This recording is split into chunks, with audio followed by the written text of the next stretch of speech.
ರಾಜ್ಯದಲ್ಲಿ ಮತ್ತೆ ಶುರುವಾಯಿತು ಮಂಕಿ ಫಾಕ್ಸ್ನ ಭೀತಿ. 2025ರಲ್ಲಿ ಮೊದಲ ಮಂಕಿ ಫಾಕ್ಸ್ ಪ್ರಕರಣ ಪತ್ತೆಯಾಗಿತ್ತು. ಕಾರ್ಕಳ ಮೂಲದ 40 ವರ್ಷದ ವ್ಯಕ್ತಿಗೆ ಮಂಕಿ ಫಾಕ್ಸ್ ಸೋಂಕು ಕಾಣಿಸಿಕೊಂಡಿದೆ. ಕಳೆದ 19 ವರ್ಷಗಳಿಂದ ದುಬೈನಲ್ಲಿ ವಾಸ ಮಾಡ್ತಾ ಇದ್ರು ಈ ವ್ಯಕ್ತಿ ಅನ್ನೋದು ಗೊತ್ತಾಗ್ತಾ ಇದೆ. ಜನವರಿ 17, 2025ರಂದು ಮಂಗಳೂರಿಗೆ ಈ ವ್ಯಕ್ತಿ ಆಗಮಿಸಿದ್ದಾರೆ. ವ್ಯಕ್ತಿಯಲ್ಲಿ ದದ್ದುಗಳ ಲಕ್ಷಣಗಳು ಹಾಗೂ ಜ್ವರ ಕಾಣಿಸಿಕೊಂಡಿದೆ. ತಕ್ಷಣವೇ ವ್ಯಕ್ತಿಯನ್ನು ಖಾಸಗಿ ಆಸ್ಪತ್ರೆಗೆ ಸೇರಿಸಿ ಚಿಕಿತ್ಸೆ ನೀಡಲಾಗಿದೆ. ಮಂಕಿ ಫಾಕ್ಸ್ ಪತ್ತೆಯ ಬಗ್ಗೆ ಆರೋಗ್ಯ ಇಲಾಖೆ ಮಾಹಿತಿಯನ್ನು ನೀಡಿದೆ. ಜನವರಿ 17, 2025ಕ್ಕೆ ಇವರು ಮಂಗಳೂರಿಗೆ ಆಗಮಿಸಿದ್ದಾರೆ. ಇವರಿಗೆ ಜ್ವರ ಕಾಣಿಸ್ಕೊಂಡಿದೆ, ಮೈಯಲ್ಲೆಲ್ಲ ದದ್ದು ಕಾಣಿಸ್ಕೊಂಡಿದೆ.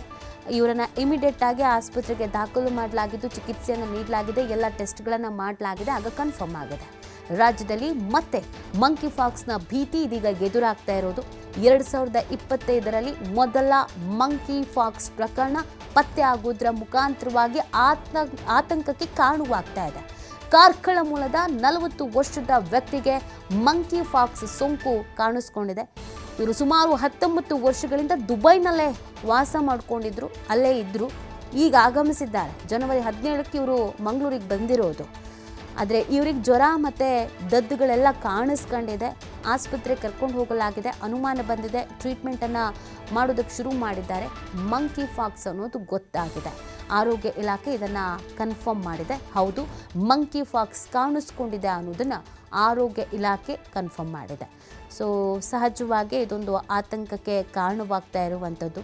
ಇದರ ನಿಟ್ಟಿನಲ್ಲಿ ಹೆಚ್ಚಿನ ರೀತಿಯಾದಂಥ ಅಲರ್ಟ್ ಆಗಬೇಕಾಗತ್ತೆ. ಎಲ್ಲರೂ ಕೂಡ ಹೆಚ್ಚಿನ ರೀತಿಯಾದಂಥ ಜಾಗ್ರತೆಯನ್ನು ವಹಿಸಬೇಕಾಗತ್ತೆ. ಏನಾದರೂ ಲಕ್ಷಣಗಳು ಕಂಡು ಬಂದಲ್ಲಿ ಅಥವಾ ಸಮಸ್ಯೆಗಳು ಕಂಡು ಬಂದಲ್ಲಿ ಇಮಿಡಿಯೇಟಾಗಿ ಹಾಸ್ಪಿಟಲ್ಗೆ ಹೋಗೋದು ಸೂಕ್ತ.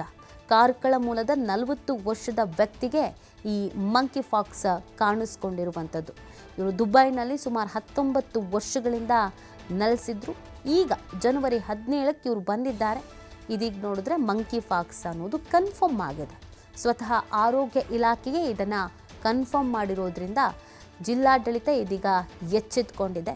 ಹೆಚ್ಚಿನ ರೀತಿಯಾದಂಥ ಅಲರ್ಟ್ ಆಗಿರಬೇಕಾಗತ್ತೆ. ಇದೀಗ ಆ ವ್ಯಕ್ತಿಯ ಆರೋಗ್ಯ ಯಾವ ರೀತಿ ಆಗಿದೆ, ಯಾವ ಟ್ರೀಟ್ಮೆಂಟನ್ನು ಕೊಡಲಾಗ್ತಾ ಇದೆ, ಇದೆಲ್ಲದರ ಬಗ್ಗೆಯೂ ಮಾಹಿತಿ ಸಿಗಬೇಕಾಗಿದೆ. ವ್ಯಕ್ತಿಯ ಆರೋಗ್ಯ ಸ್ಥಿರವಾಗಿದೆಯಾ ಅಥವಾ ಯಾವ ಥರದ್ದು ಟ್ರೀಟ್ಮೆಂಟನ್ನು ಕೊಡಲಾಗ್ತಾ ಇದೆ, ಟ್ರೀಟ್ಮೆಂಟ್ಗೆ ಸ್ಪಂದಿಸ್ತಾ ಇದ್ದಾರಾ, ಇದೆಲ್ಲದರ ಬಗ್ಗೆಯೂ ಕೂಡ ಮಾಹಿತಿ ಸಿಗಬೇಕಾಗಿದೆ.